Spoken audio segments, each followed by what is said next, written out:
It's noon here in Ventnor City, New Jersey, and our nation's capital, Washington, D.C. And this is news that you can use from CarEdge for, well, Friday, May 24th, with your host, me, Ray. What do you think of this shirt, buddy? And you, Zach, almost wearing a tuxedo shirt. And we do apologize for our technical difficulties before we got on this morning. It is A-okay. I don't think anyone's going to notice. I don't have to look up there. I can look right at you, Dad. Hey, everyone. Yeah. Today's show is brought to you by us here at CarEdge. Go check it out, CarEdge.com. As always, feel so grateful that we've built what we've built back at CarEdge.com. And we also have, Dad, a really important message that we need to share today, which is, folks, tomorrow, God, I keep looking up there. Tomorrow is your birthday, okay? Tomorrow is my dad's 73rd birthday. Again, today's show brought to you by CarEdge. That's us. We started this company, Dad, when you were how old? 69, I guess? Well, if it was 4 years ago, yes, I was 69, yes. 69, yes. And now you are turning 73 tomorrow. So everyone, please wish my dad a happy birthday. We will not be on YouTube live tomorrow or Sunday. Going to be enjoying time with family and friends. So happy birthday in advance, Pops. I'm excited to get dinner with you tomorrow. And thank you 4 years ago for your willingness after retirement to do CarEdge with me. I couldn't imagine doing anything else and really feel grateful and love you very much. And I'm so I lost my mom now 7 years ago. It'll be 7 years in a week and a half. 7 years on June 30th. On June 30th. Okay, so I thought it was June 1st, June 30th. But, like to have you around just brings me so much joy. I love you. Happy birthday. Love, love, love. Okay. Well, I think very highly of you as well. And I think it borderlines on love, if I'm not mistaken. Yes. All right, let's jump into the lead of today's show, Dad. Dealers screwed customers. Now the car market is crashing. Did you see this headline in Automotive News? New vehicle incentives surge in May, but bigger discounts still to come. I find it fascinating when Automotive News chooses headlines that actually, make it very clear that the auto market has entirely reset, man. New vehicle incentives surge and bigger discounts are still to come. We know Memorial Day is a huge opportunity in the car business. There's some quotes in this article from dealers out there that say Memorial Day is the biggest deal for them outside of 4th of July and Labor Day. But, Memorial Day is really one of the big times of year. And there's a huge oversupply of inventory, and Automotive News thinks it's going to get even worse for dealers. What do you make of this, Pops? Well, I've always said that Memorial Day was truly one of the best weekends of the year for a dealership. Typically, in comparison to, say, 4th of July was usually pathetic, and Labor Day is usually pathetic. They're big holidays that gave us an excuse to advertise, but I don't know, people were away. It was their last weekend away, so they weren't thinking, let's go buy a car. But Memorial Day, it's the unofficial start of summer here at the Jersey Shore, so everybody from Philadelphia will be here. But it's not the greatest of weather yet, so it's yet usually just a really big automotive weekend, and I think you'll find that throughout the country that car sales will be up. Now, having said that, we will continue to see an increase in incentives, and we will continue to see probably an increase in inventory, which will drive dealer prices down even further. So I think this could be a good weekend to buy a car, and I think it's only going to get better moving forward. You've got here, Dad, this comes from J.D. Power and Global Data. May's average incentive spending per vehicle is expected to be $2,640, an increase of 48% year over year. So think about how much the market has changed year over year. We know new car inventories have built up significantly. All right. We are almost at 3 million new vehicles in dealer inventory, a little over 2.26 million used cars in dealer inventory right now. So both have rebounded. And so you have incentive spending on new cars, obviously. Incentive spending from the manufacturer for used cars isn't a thing. Used cars just sell at market prices. You have to negotiate all that fun stuff. But so we see incentives increasing. Now, to Automotive News' point, maybe they have more room to grow, because look at where we are relative to where we were. If you go all the way back to December of 2019, the average incentive spend was $4,500 This data set, again, from JD Power, this is telling us it got all the way to $923. Okay. $923 from $4,500. That was a significant drop in what manufacturers were spending.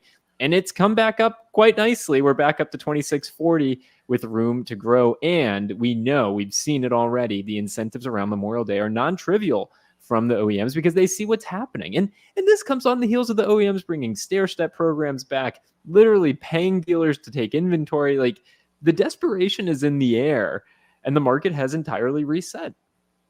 We should, in my opinion, we should expect to see at some point later this year incentive spends equal to or greater than what they were at the high point on that chart that you just shared with us.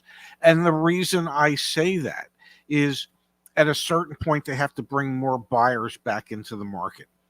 Two things are going to bring those buyers back into the market. Much lower prices. As we discussed yesterday, we know in many cases we had MSRPs increase 50%, and we're saying, okay, maybe discounts of 10% off of that 50%. Those discounts have to be greater. And the second thing they're going to utilize in order to move units is interest rates. If prices went up 50% and you knock off 10%, but the interest rates went from 2% to, on average, close to 9% on new cars.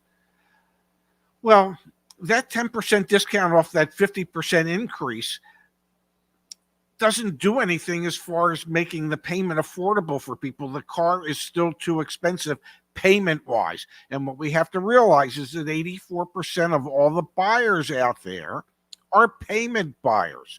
They buy specifically on what the monthly payment is that they can afford.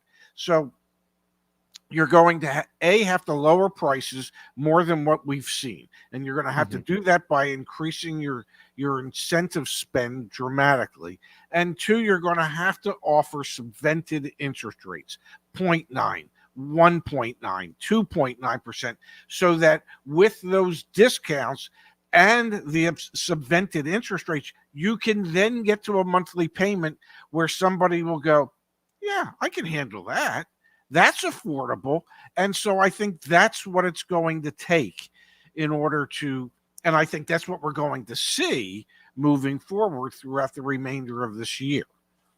There are many, many, many, many automakers out there right now that for the Memorial Day holiday have 0% financing options out there. You've got 3.99% APR on the 2024 Hyundai Palisade. So that's one of those that was a very, very, very, very hot vehicle selling above MSRP, but now has a subvented interest rate. You've got the Jeep Cherokee, which is hilarious to me at 6.9%. They've got work to do over at Jeep. 0% financing on the Kia EV6.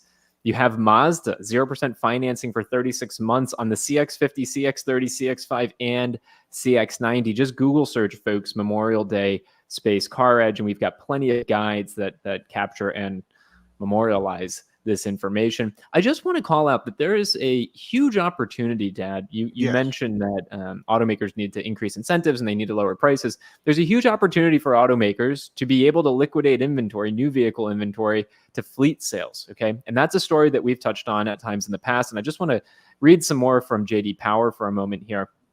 Automakers that report monthly U.S. sales are set to release May results starting June 3rd. Retail sales are projected to rise 8.6% in May, with overall volume, including fleet, rising 7%. I will be very closely watching fleet sales numbers because, for those of you that remember earlier this month, we were talking about Nissan. Nissan has actually changed their advertising rules, their incentives to dealers and things like that, in part because of, quote, but with overflowing dealership lots, Nissan has had to revert to controversial sales practices from the past decades, such as a reliance on fleet sales and dealer volume bonus programs on some oversupplied models. It was almost half or more than half of new Nissans sold were going to fleet customers for a few months earlier this year. So I am going to be closely watching that kind of that faucet, right? Like that's the faucet that they can turn to liquidate inventory. Are customers like you and me buying cars, or are fleet customers buying cars? And when fleet customers stop, When that well runs dry, that's where I think you're going to see even more of a crash, even more of a push for incentives, even more than what we're currently seeing, which is non-trivial and significant. But once fleet goes away, that's when I think you have a real turning point. Well, I think we're probably fast approaching that turning point. Honestly, we see inventories are continuing to creep upwards.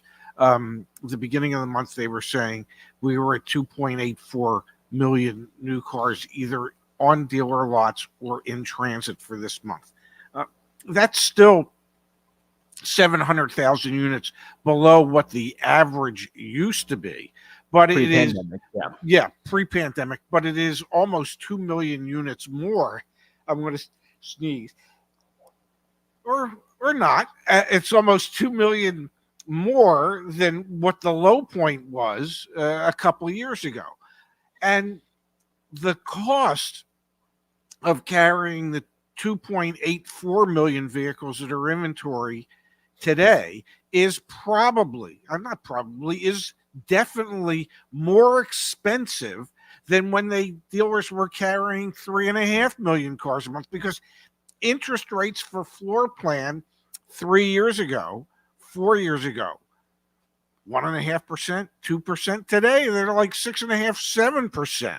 They were profit centers. We see it in the publicly traded dealer group, their statements, right? Their financial statements. They used to make tens of millions of dollars quarterly, hundreds of millions of dollars annually on floor plan assistance, which, for those of you that are unfamiliar, you should Google search floor plan assistance in CarEdge, and you will see our guides and everything on that. Floor plan assistance is on the invoice. You used to get this when you worked in the dealership, when you ran dealerships. Every invoice has floor plan assistance. And when the vehicles weren't costing you anything to floor meaning have on your line of credit that you're paying down while it sits there, you just made money. And that has entirely gone away, putting even more financial pressure on the dealer and on the OEM to figure out how the heck do we move these things. So interest rates have this interest rates are interesting, right? Because they influence the dealer to want to move more quickly because it's costing them more money, but it also takes people out of the market because, to your point earlier, monthly payments are out of whack. Yes. So it's just a really unusual conundrum, because inventories are starting to build back up to what the pre-pandemic levels were. But the cost of carrying those inventories is significantly higher than the pre-pandemic times. And it's harder to sell them because the monthly payment to the customer is significantly higher than what the customer feels as if they can afford. So something's got to give somewhere. Either customers have to figure out a way to afford more, which is, kind of hard to do, or dealers and manufacturers have to figure out how to charge less. And it seems to me that the only alternative is to figure out how to charge less and offer cheaper interest rates on top of that. Let's do a live example. We love doing this here on the Rainsack channel. Mazda SUVs, again, 0% financing for 36 months on the CX-50s, CX-30s, CX-5s, CX-90s. You know what I'm going to do, Pops? Let's go to the car search. Okay. Which one are you interested in? A CX-30, a CX-50, CX-5, CX-90? I believe I'm interested in the CX-50 with the turbo-powered engine. Oh, okay. So we're going to go to the car search. We're going to look at here. There's 21,000 new Mazda CX-50s on dealer lots right now. Let's get you a nice one here. We'll get the Premium Plus, okay? You've got a nearly $40,000 Mazda. Our algorithm saying you should shoot for a dealer discount of $3,100.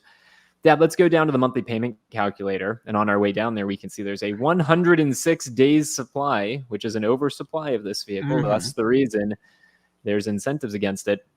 Let's go down to our monthly payment calculator. Let's go. So our out the door price, if we don't get a discount on this, is going to be $42,328. Let's just make it $40,000. Let's say we got a discount. I like that. Let's say I had some skills. Okay. And we're going to finance it for 36 months, which we know not a lot of people do, but for the purposes of this demonstration, we're going to finance it for 36 months. We know that right now, the average new car interest rate is 9.84%. But if you're financing for 36 months, maybe you're going to beat that. And let's go with the 8% that we have in here. Does that sound okay? You can, if you qualify, you can get 0%.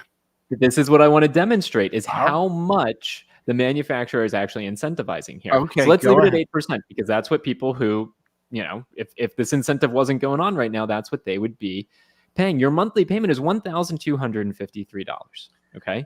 And we're Yes. not even talking about how much interest you're paying and all of that fun stuff, but your payment is just $1,253, $1,175. So we're taking, how much is that? Almost $100 off a month for 36 months. This is a $3,000+ incentive Yes. from Mazda. That's non-trivial. On top of the savings that you can get from the dealer off the vehicle.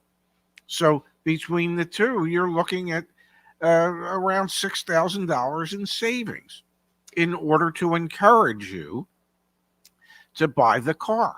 Now, having said that, even though the payment would be $1,075 or $1,175 for 36 months, hell, I wouldn't want to stroke that check every month.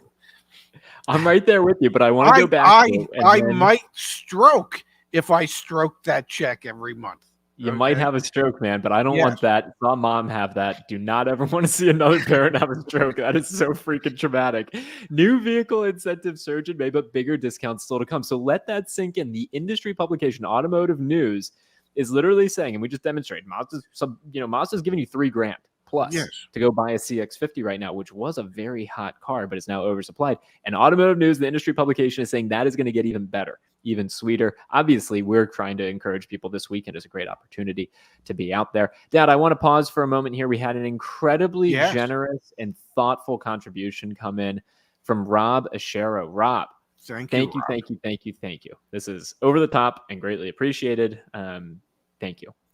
Thanks to your show and insights, I just got a deal on a 2024 Subaru Outback Limited. MSRP was $37,140. CarEdge fair price was $34,355, and I secured it for $33,000 for an out the door of $36,700 with taxes and fees. Have a pop on me and buy some sunscreen for Ray with the change. Thank you, Rob. Thank you. That is my birthday wish for my dad, is to wear sunscreen. Congratulations to Rob. That's incredible. When you beat the fair price algorithm, you're doing something right. Come on, man. He got over $4,000 off on the car. 4,100 on a Subaru, man. Yeah. Which are typically in relatively short supply. So Rob did great. I'm very, very proud of Rob. If I knew a way to give him the Ray Shefska stamp of approval, which I don't, I would give it to him. Hell, I should mail it to him directly after that generous gift.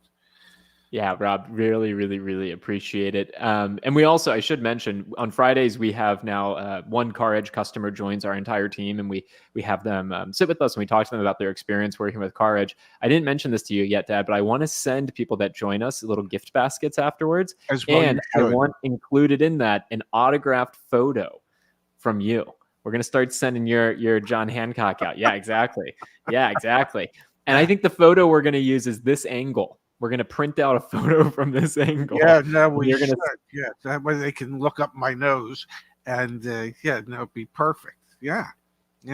These are the joys of joining us for our Friday meetings. We've got here from Mad Lucio. Thank you, Mad Lucio. It's interesting. Canada is dropping incentives for electric powertrains over a couple of years, yet we maintain the push to electrification by 2035. I bet you that changes over the next couple months. We've seen the automakers walk it back so much. Yes. So much. Yes. I just, every government and every manufacturer went crazy, went cuckoo for Cocoa Puffs when it came to EVs. And now all the manufacturers are thinking, we don't even like Cocoa Puffs. We're done going cuckoo.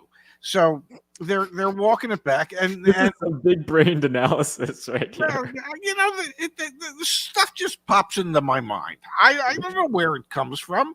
Apparently, I had a very disturbing childhood, and it just.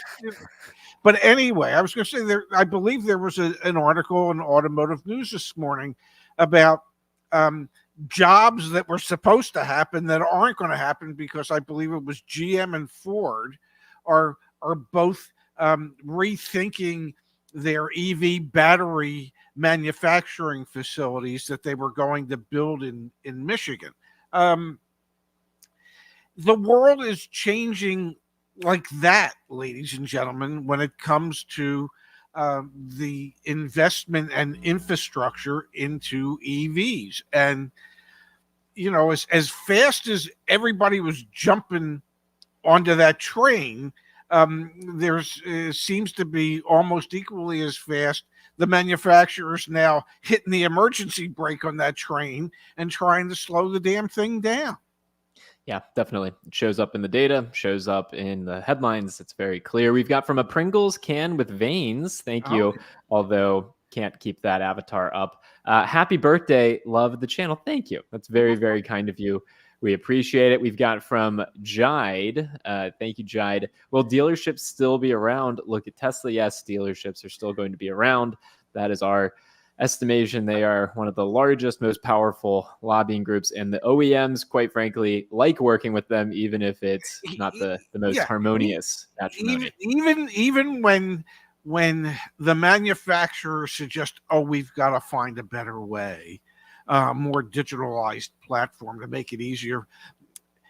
Manufacturers want to manufacture. Some of them have tried going into the retail automotive space. Ford, I believe it was either in Tulsa or Oklahoma City at one time. I guess this was in the 90s. They or early aughts. I'm not sure exactly when Ford decided that they were going to buy up all the Ford dealerships around, I think it was Indianapolis, and they were all going to be company owned. And so they did that.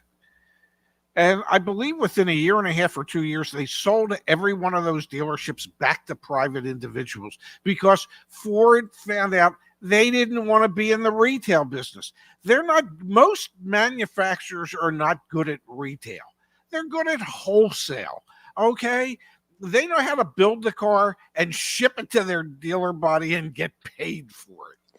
Most dealers also aren't great at retail, Dad. So I think that's where the argument comes in. But I think you're right. You're right. Like the level of interest to do everything soup to nuts, it's not there. And also dealers have so much power. And customers say, but that's the way we want it. Well, I don't know why you would. And the reason I say that is if the manufacturer becomes the seller as well as the manufacturer, you just have to go with whatever price they decide they're going to charge you for it. Sorry. Yeah. I want to do two things. Folks. One is Dreadnought says, and thank you, Dreadnought, CarEdge Rayon speakerphone at dealership service. We can't quite offer that, Dreadnought. However, we have the car buying service. Okay. So like you just pay us. We make no money from dealers. You pay us. We do it for you. Just go to caredge.com and then click on car buying service. That way you don't have to worry about anything. We do it. So we don't have a speakerphone at the delership service. Unfortunately, we don't have that. But you can just pay us, and we do it for you. Really proud of that. We also have. I was going to say, maybe one day we can come up with that app called Pocket Pop, and folks could carry me on their phone in their back pocket, and whatever. And the reason I bring that up is actually, and you know what, we're going to do it. We don't usually do a Friday one, but we'll do it. Hit us with an ad lib, Pops. Really? You've got to be kidding me.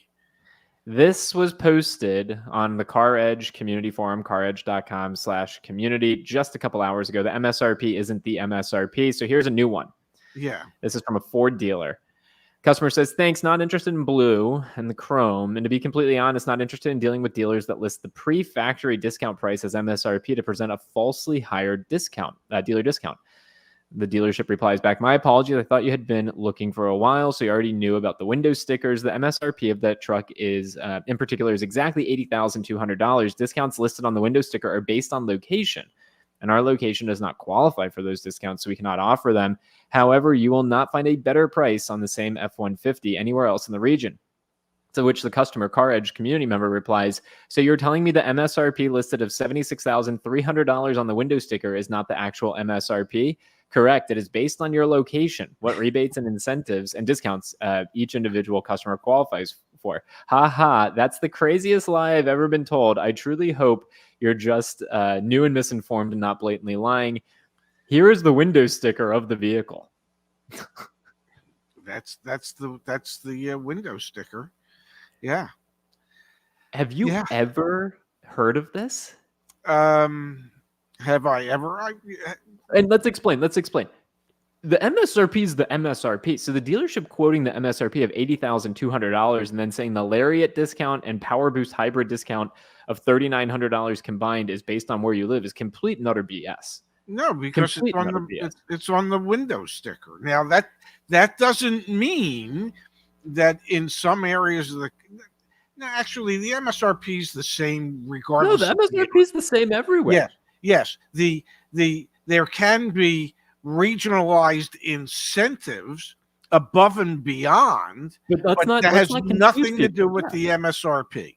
Yeah, exactly. I don't want to confuse people, Dad, because even just bringing that up might tell people like, oh, the salesperson is right. The salesperson is unequivocally wrong and misleading the customer. And the CarEdge community member who's the customer is on their A game and knows that what's on the window sticker is the MSRP. That is complete and utter BS. Yes, it is.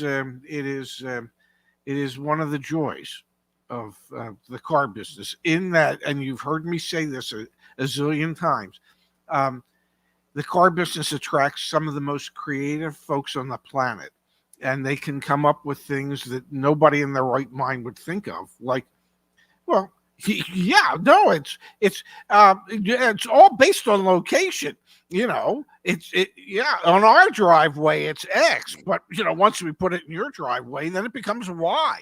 That's the whole purpose of MSRP. It doesn't change. It's the manufacturer's suggested retail price. From Patrick. Thank you, Patrick. Appreciate the contribution. What do you think about leasing deals on the Hyundai Ioniq 5? Lease deals on EVs right now are hot, baby.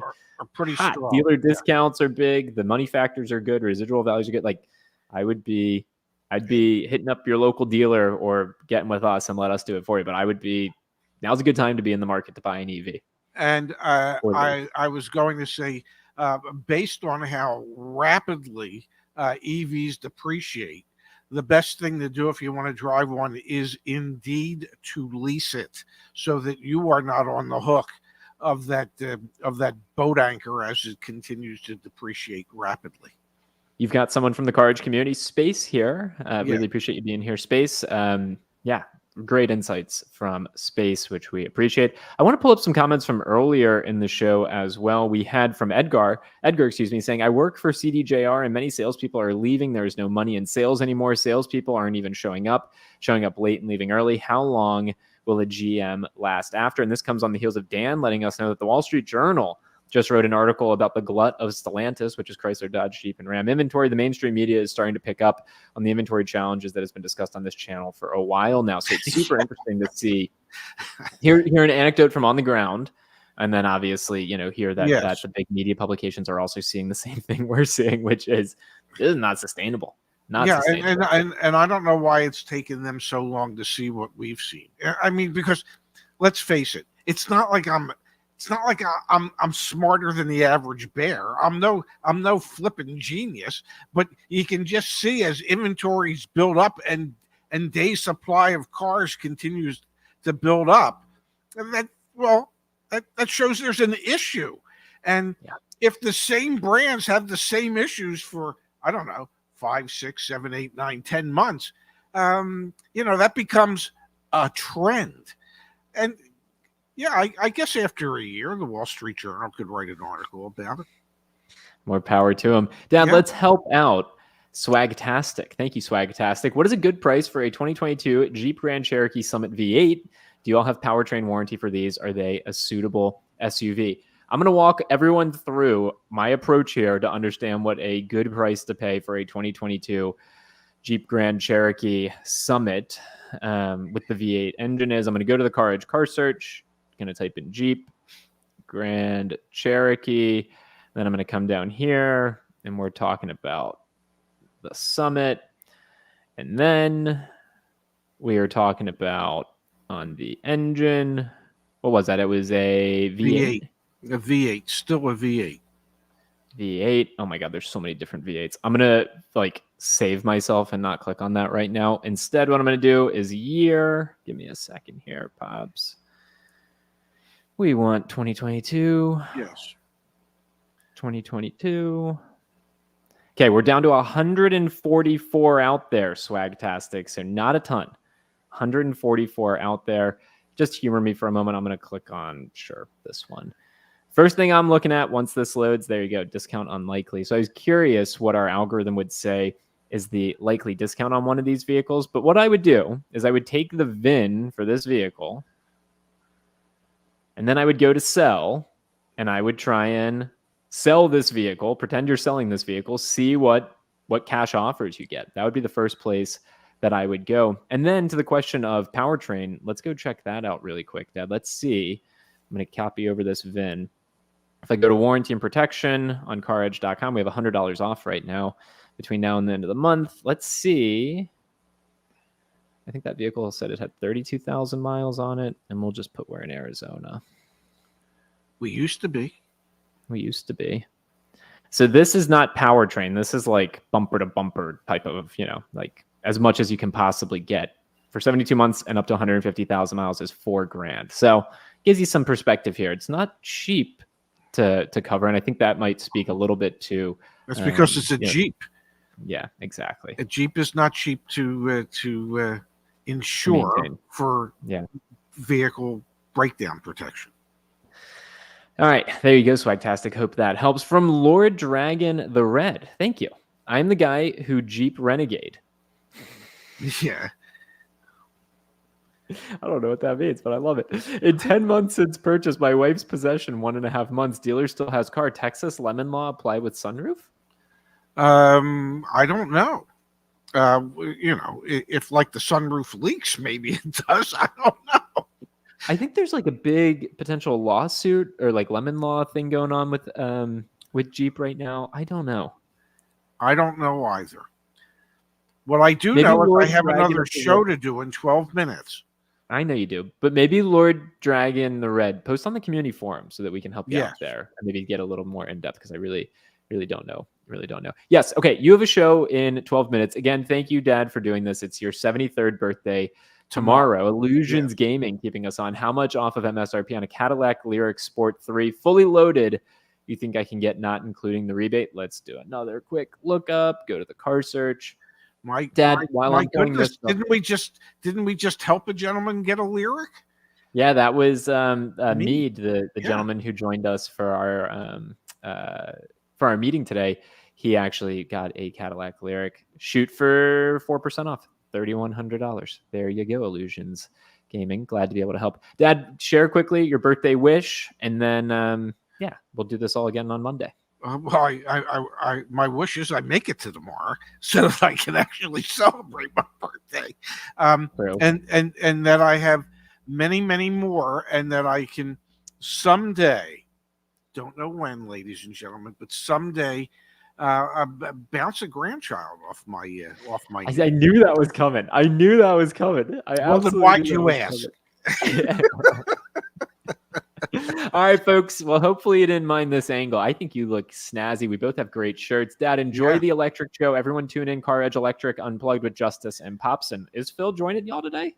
I believe. I'm pretty sure. Kudos to Phil. He's been busier than can be. So kudos to Phil. And I know Justice has been working his butt off too. Anyway, thank you, everyone. Happy Friday. I love you, Dad, very much. And we'll see y'all back here on Monday. I think very highly of you as well. And I can't wait to see you and your sister and your brother-in-law and the rest of the family together for dinner tomorrow night. Can't wait. See you guys. Thanks so much. Thank you, everybody.